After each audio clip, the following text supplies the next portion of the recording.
Tiger 131. Le jour où un seul tir chanceux a fait trembler la machine la plus redoutée d'Europe.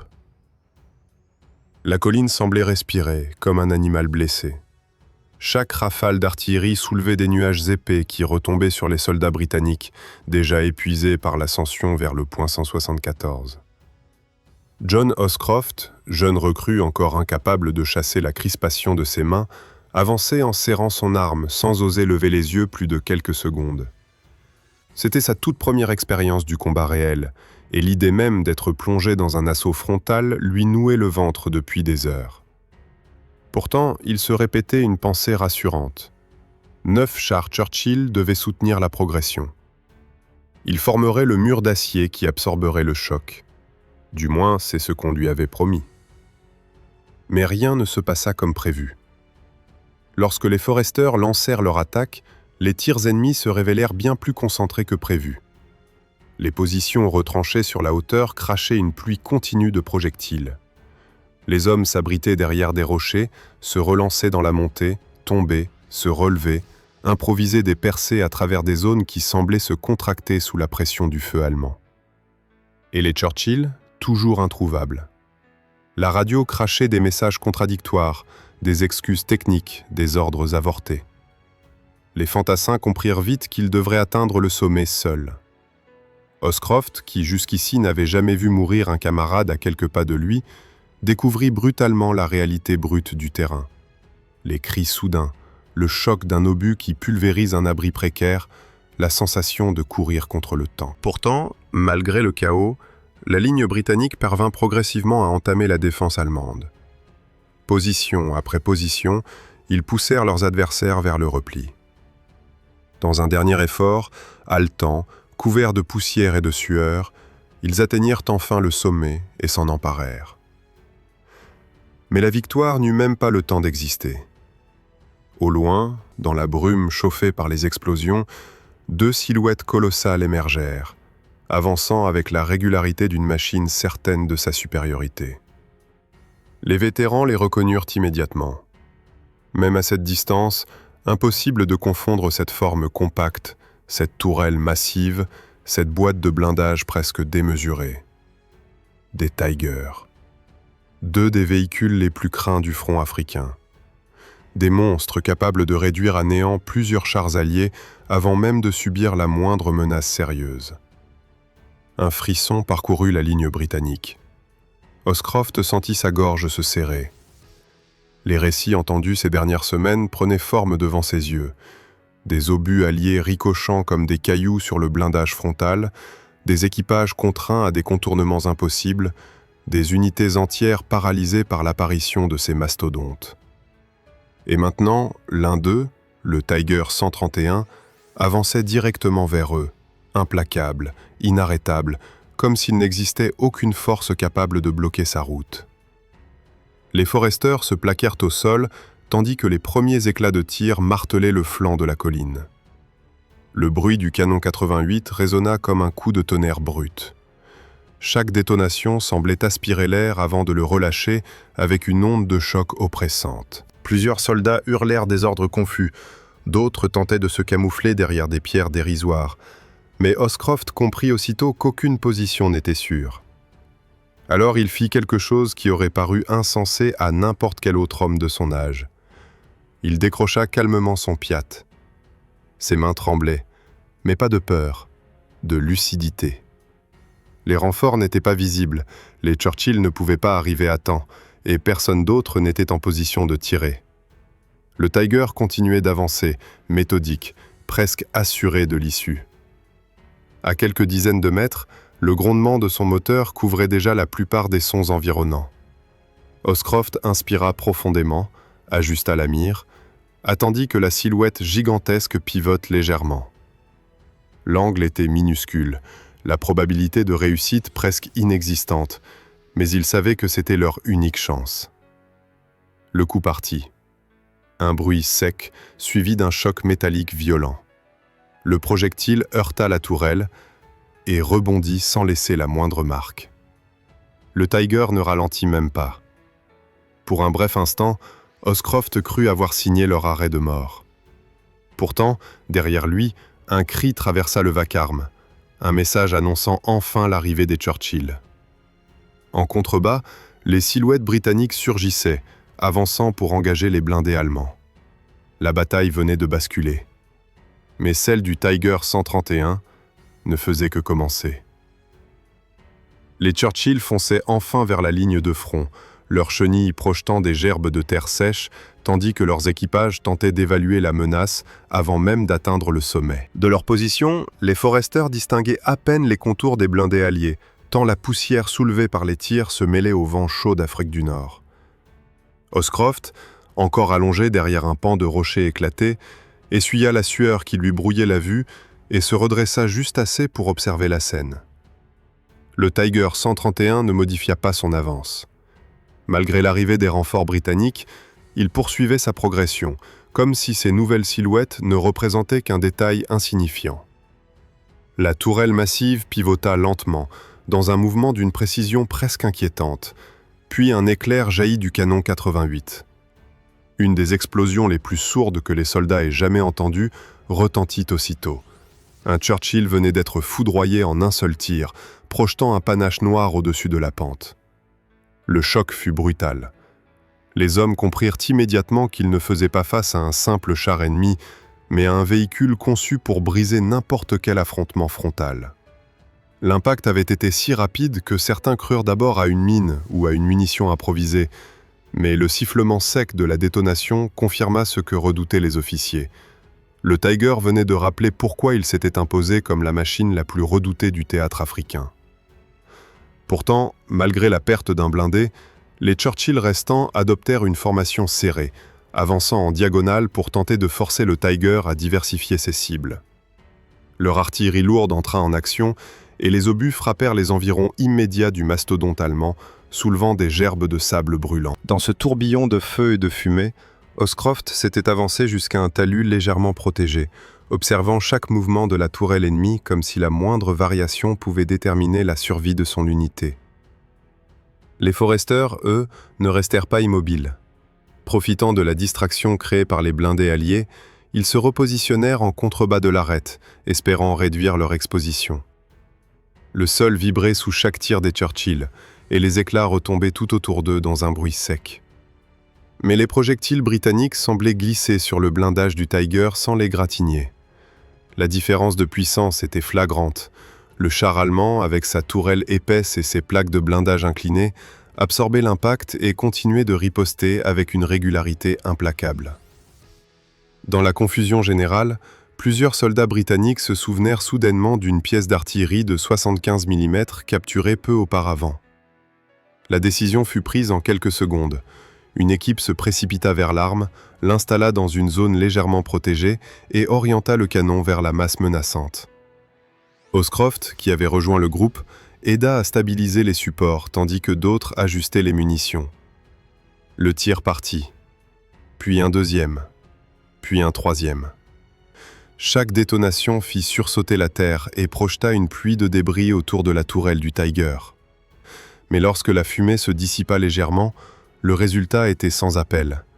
Les obus n'avaient fait que marquer le blindage, sans infliger de dégâts significatifs. La frustration se lisait dans les yeux de l'équipe. Ils venaient de comprendre ce que les rapports allemands répétaient depuis des mois. L'armure du Tiger demeurait presque impénétrable à longue ou moyenne portée. Pourtant, quelque chose avait changé dans l'attitude du char allemand. La tourelle, dont les mouvements étaient d'ordinaire fluides, semblait légèrement hésitante. Un grincement à peine audible se fit entendre, perceptible uniquement pour ceux assez proches. Puis un craquement bref, presque étouffé. Les Churchill poursuivaient leur tir, et chaque impact forçait le Tiger à absorber une quantité phénoménale d'énergie. Oscroft, occupé à recharger, crut apercevoir un détail étrange. La tourelle ne pivotait plus avec la même aisance. Les tirs britanniques, sans parvenir à percer, avaient peut-être touché un élément essentiel du mécanisme interne. L'idée se répandit presque instantanément parmi les soldats présents, ravivant une lueur d'espoir inattendue. Les Foresters, galvanisés, avancèrent de quelques mètres, prenant position en quinconce sur le flanc du relief. Le rugissement des moteurs des Churchill résonnait désormais comme un soutien tangible. Le Tiger continuait de tirer, mais quelque chose réduisait sa capacité à suivre plusieurs cibles à la fois. Pour la première fois depuis son apparition, il donnait l'impression d'être vulnérable. Un souffle chaud passa sur le visage d'Oscroft lorsque l'un des Churchill tira une salve plus lourde que les précédentes. L'explosion souleva une quantité démesurée de poussière, et derrière ce voile beige, le Tiger se retrouva momentanément dissimulé. Lorsqu'il réapparut, Oscroft écarquilla les yeux. La tourelle demeurait figée dans un angle impossible, comme si une force invisible l'empêchait de se mouvoir. Ce détail infime allait tout changer. Personne ne le savait encore, mais le destin du Tiger 131 venait de basculer. L'étrange immobilité de la tourelle fit naître un silence intérieur au milieu du vacarme. Les tirs britanniques continuaient de marteler le flanc de la colline, mais Oscroft ne percevait plus que le grondement irrégulier du moteur du Tiger 131, comme si cette machine d'acier cherchait à masquer sa propre difficulté. Le géant ne s'arrêtait pas, pourtant sa silhouette trahissait désormais une tension nouvelle. Les Churchill profitèrent immédiatement de ce léger déséquilibre, modifiant leur position d'attaque pour obliger le blindé allemand à répartir son attention sur plusieurs axes impossibles à suivre. Le sol vibrait sous chaque tir allié, soulevant des tourbillons de poussière qui enveloppaient la scène d'un voile opaque. À travers cette brume mouvante, Oscroft observait la tourelle figée, scrutant la moindre variation du blindé allemand. Les mouvements du Tiger semblaient légèrement contrariés, non pas par un dégât extérieur visible, mais comme si une pièce interne avait soudain refusé d'obéir. Chaque tentative de correction provoquait un grincement étouffé, perceptible seulement pour ceux assez proches du souffle chaud de l'acier. C'était le moment idéal pour tenter un encerclement. Les officiers britanniques, conscients que l'occasion ne se reproduirait peut-être jamais, ordonnèrent une manœuvre rapide. Les Churchill se scindèrent en deux groupes, l'un continuant de tirer frontalement pour maintenir la pression, l'autre contournant la position par un axe légèrement plus élevé. Ce mouvement coordonné rappela aux Forrester que, malgré la puissance du Tiger, une faiblesse technique pouvait inverser une situation en apparence désespérée. Les fantassins profitèrent de ce nouvel élan. Tout en gardant une distance prudente, ils descendirent de quelques mètres pour se repositionner entre des blocs rocheux qui offraient un semblant de protection. Oscroft suivit ses camarades, le piat verrouillé contre son épaule, conscient que chaque geste devait être parfait. Pour la première fois depuis l'apparition du blindé allemand, il sentait que la panique avait quitté les rangs britanniques. Une détermination froide s'installait, alimentée par l'idée que le monstre n'était peut-être pas invincible. Pendant ce temps, le Tiger tentait de réagir. Privé de sa mobilité habituelle, il chercha à utiliser l'inclinaison du terrain pour masquer partiellement sa silhouette. Les chenilles creusaient la terre sèche, projetant des morceaux d'argile et de cailloux autour de lui. La manœuvre, pourtant habile, révélait un problème. La tourelle restait orientée dans une direction qui n'avait plus aucun avantage tactique. Elle pivota à peine d'1 degré, comme si le mécanisme tentait d'obéir sans y parvenir totalement. Les Churchill redoublèrent d'intensité.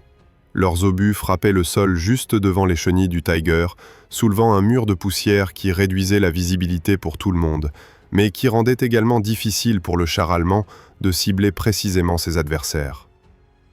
Une odeur de carburant brûlé commença à se mêler à la chaleur étouffante de la colline, signe que la mécanique interne du Tiger subissait une pression inhabituelle. Oscroft, profitant d'un bref repli des tirs, rampa jusqu'à un promontoire qui offrait une vue latérale plus dégagée. Le jeune soldat aperçut alors quelque chose de surprenant. Des petites étincelles sous la base de la tourelle, comme si un engrenage avait été forcé au point de générer une friction anormale. Ce détail confirmait les doutes qui circulaient parmi les officiers. Le mécanisme avait été endommagé, peut-être par un ricochet ou par la vibration combinée des multiples impacts. À mesure que les minutes passaient, la confiance changeait de camp. Les Forrester, jusqu'alors contraints à une défense acharnée, commencèrent à progresser en triangles successifs, avançant de couvert en couvert pour réduire la distance qui les séparait du Tiger. Ils n'osaient pas s'approcher trop près. Mais chaque mètre gagné créait une pression psychologique supplémentaire sur l'équipage allemand, coincé dans un blindé qui ne répondait plus parfaitement. L'un des Churchill parvint enfin à trouver un angle légèrement supérieur. Il tira une salve qui frappa non pas la tourelle, mais la zone inférieure à l'arrière, soulevant un nuage sombre. Le choc fit sursauter le Tiger tout entier, comme un animal blessé recevant un coup inattendu. Les chenilles ralentirent une seconde, un hoquet métallique retentit, puis le char tenta de reprendre sa marche. Hoscroft comprit à cet instant que l'équilibre venait de s'inverser. Le monstre d'acier n'était plus l'ombre invincible qui dominait le champ de bataille quelques minutes plus tôt. Il devenait une forteresse meurtrie, cherchant désespérément une échappatoire. Le Tiger pivota légèrement, noyé dans un déluge de poussière qui rendait tout mouvement incertain. Les Allemands à l'intérieur devaient sentir la pression monter. Incapables d'utiliser la tourelle correctement, pris pour cible par plusieurs blindés et conscients que leur position devenait intenable, ils se retrouvaient dans une situation où chaque seconde comptait. Puis un bruit sec, différent de tous les précédents, résonna au-dessus du champ de bataille. Un claquement de métal sous contrainte. Un son qui ne provenait pas d'un tir allié. Les Foresters s'arrêtèrent net. Hoscroft écarquilla les yeux. Quelque chose venait de céder dans les entrailles du Tiger 131. Le claquement soudain fit vibrer la carcasse du Tiger 131 comme si une pièce maîtresse venait de rompre sous un effort trop prolongé. Pendant un court instant, le blindé allemand sembla figé, presque étourdi, avant qu'un grondement irrégulier ne remonte depuis la caisse. Les Foresters, immobiles derrière leur position, observaient la scène avec une attention fébrile. Rien n'était encore gagné, mais ce bruit inédit donnait l'impression que la machine tant redoutée perdait son assurance mécanique.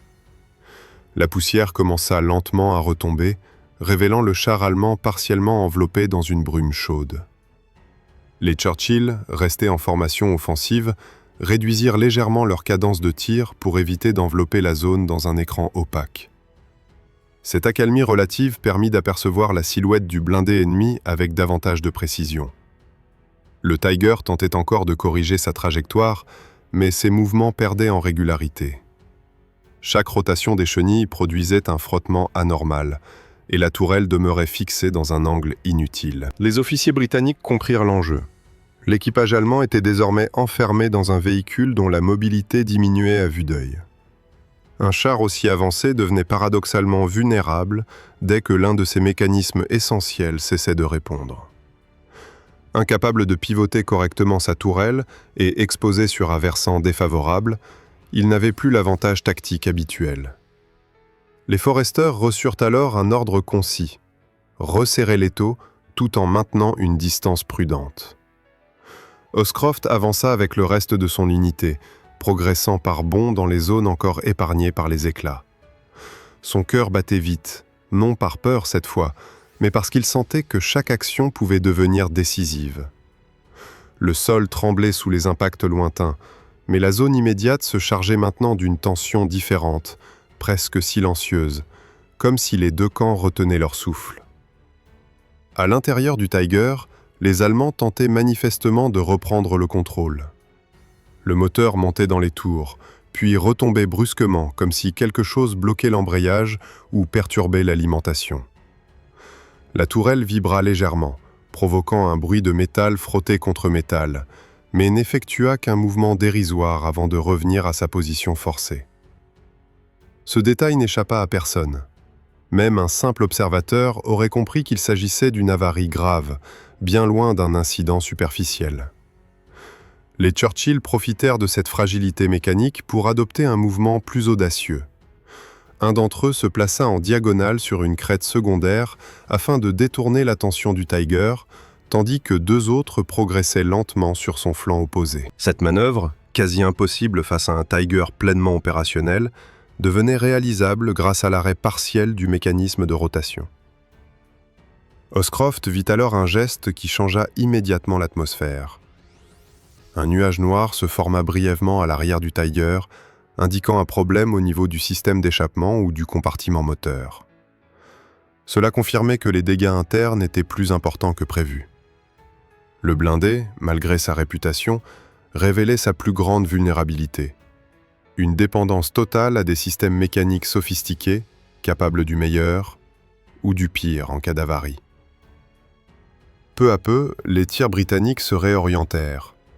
Au lieu de viser directement la tourelle, ils concentrèrent leurs efforts sur les zones où l'armure était moins épaisse, cherchant à accroître la pression psychologique sur l'équipage. Chaque impact étouffé résonnait dans le hull comme un rappel brutal que le blindé n'était plus maître de la situation. À mesure que les minutes s'écoulaient, la tension interne du Tiger semblait croître. À travers les interstices du métal chauffé, une fumée légère commença à s'échapper. Puis survint un moment presque irréel. Le bruit du moteur baissa brusquement, comme si l'équipage avait coupé l'alimentation. Le Tiger cessa totalement de bouger. Un silence lourd retomba sur la colline, un silence que ni les tirs alliés, ni les respirations haletantes ne parvenaient à briser. Les foresteurs, incrédules, se figèrent. Personne n'avait prévu un arrêt aussi net. Était-ce une panne totale, un geste stratégique, pour un signe de panique? La réponse arriva quelques secondes plus tard. Le panneau de la tourelle s'ouvrit dans un claquement métallique bref. Un des membres d'équipage surgit, se pencha pour jeter un regard vers les lignes britanniques, puis se laissa glisser à l'extérieur du char. Ses gestes étaient précipités, presque désespérés. Il n'essaya même pas de retrouver une position défensive.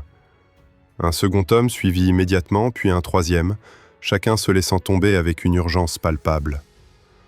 Un murmure parcourut les rangs britanniques. La machine la plus crainte du front venait d'être abandonnée. Oscroft demeura immobile, abasourdi. La scène semblait défier toute logique.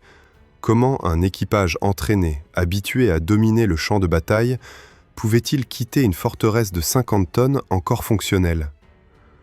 Pourtant, tout indiquait que les Allemands avaient interprété la situation d'une manière radicalement différente. Pour eux, les Churchill en mouvement, le tir croisé depuis plusieurs directions et les secousses répétées sur leurs tourelles figées ne pouvaient signifier qu'une chose. Ils étaient pris au piège face à une force nettement supérieure. En quelques minutes, les silhouettes allemandes disparurent dans la poussière en contrebas de la pente, laissant derrière elles un géant silencieux, immobile et intact. Les Britanniques n'en revenaient pas. Ils venaient de mettre la main sur un Tiger opérationnel sans avoir eu à l'anéantir. Et Oscroft comprit alors que ce qu'il venait de vivre dépasserait largement l'importance de la simple victoire tactique. Le Tiger 131 immobilisé sur la pente ressemblait désormais à un vestige encore chaud d'un affrontement qui avait failli tourner à la tragédie. Les foresteurs approchèrent prudemment, conscients qu'un blindé abandonné pouvait dissimuler un piège ou un mécanisme encore dangereux. Malgré cela, l'idée de pouvoir examiner d'aussi près une machine que personne n'avait jamais capturée intacte leur donnait une détermination nouvelle. Oscroft, qui avait vécu chaque minute du combat avec la conviction que ce char signerait leur fin, avançait à pas mesurés, son regard fasciné par la carcasse imposante. Le silence autour du Tiger était presque irréel. Le métal encore chauffé dégageait une odeur mêlant carburant, poussière et chaleur accumulée. Les Churchill s'arrêtèrent en demi-cercle, s'assurant que la zone restait sous contrôle. À mesure que les Britanniques s'approchaient, ils remarquèrent des détails révélateurs, des marques superficielles sur la tourelle, des impacts absorbés sans difficulté, mais aussi des traces de frottement irréguliers autour du mécanisme de rotation. Le blindé avait clairement subi un choc interne majeur. Les premiers soldats atteignirent le flanc gauche. Les rivets brillaient sous la lumière crue, et la tourelle figée offrait un angle étrange, comme si elle avait été arrêtée en pleine action. Oscroft fut l'un des premiers à poser la main sur la paroi. Le métal vibrait encore légèrement, témoin des minutes intenses qui avaient précédé son immobilisation. Il contourna prudemment la zone arrière, remarquant les traces de fumée noire qui confirmaient leur intuition. Un engrenage essentiel avait été bloqué ou brisé lors de l'un des tirs alliés, provoquant un enchaînement de micro-pannes irrécupérables en plein combat. Les officiers donnèrent alors l'ordre d'ouvrir le char. La trappe de la tourelle, laissée béante par l'équipage en fuite, révélait l'intérieur sombre. Oscroft se hissa avec précaution et découvrit un espace confiné, saturé d'odeurs métalliques et d'huile brûlée. Le poste du tireur semblait intact, mais le mécanisme de rotation montrait des signes évidents de rupture. Une pièce tordue, un pignon disloqué, probablement victime d'un ricochet devenu coup fatal. En explorant davantage, les Britanniques furent frappés par la sophistication du blindé. Chaque instrument, chaque levier, chaque plaque témoignait d'un savoir-faire technique impressionnant. Le Tiger n'était pas seulement une arme, mais une vitrine de l'ingénierie allemande poussée à l'extrême. Pourtant, cette complexité était aussi sa faiblesse. Un choc bien placé pouvait désorganiser une mécanique trop raffinée pour résister longtemps à une cadence soutenue d'impact.